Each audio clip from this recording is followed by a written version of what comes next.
Hi, welcome to YoYo TV. అధికార పార్టీ కాంగ్రెస్లో రాజకీయాలు రసవత్రంగా మారుతున్నాయి. దీంతో రాజకీయ సమీకరణాలు వేగంగా మారిపోతున్నాయి. రోజుకో రచ్చ సీఎం రేవంత్కు చేతి నిండా పని పడేలా చేస్తుంది. పార్టీ ఫిరాయించిన 10 మంది ఎమ్మెల్యేలు దానం నాగేందర్ ఇంట్లో బుధవారం భేటయ్యారు. బీఆర్ఎస్ నుంచి కాంగ్రెస్లో చేరిన వారికి సుప్రీంకోర్టు నోటీసులు పంపింది. గతంలోనే ముగ్గురిని అనర్హులుగా ప్రకటించాలని వేసిన పిటిషన్ తాజాగా మరో 7గురిపైన కూడా పిటిషన్ వేశారు. ఫిబ్రవరి 14న సుప్రీంకోర్టు ధర్మాసనం విచారణ ఉంది. దానికి సంబంధించి ప్రభుత్వ సలహాదారు వేం నరేందర్ రెడ్డితో పాటు చర్చలు జరిపారు.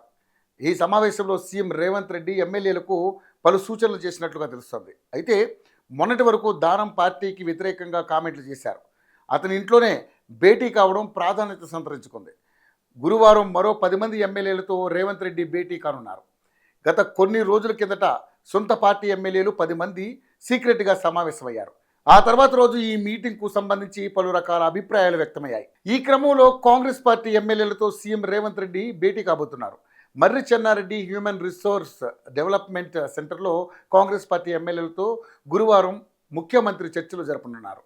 సీఎం రేవంత్ రెడ్డితో పాటు రాష్ట్ర కాంగ్రెస్ పార్టీ వ్యవహారాల in-charge Deepadas Munshi, PCC chief Mahesh Kumar గౌడ్లు సమావేశంలో పాల్గొనున్నారు. మొత్తం పార్టీ ఎమ్మెల్యేలను 4 వర్గాలుగా విభజించి వారితో మాట్లాడనున్నారు.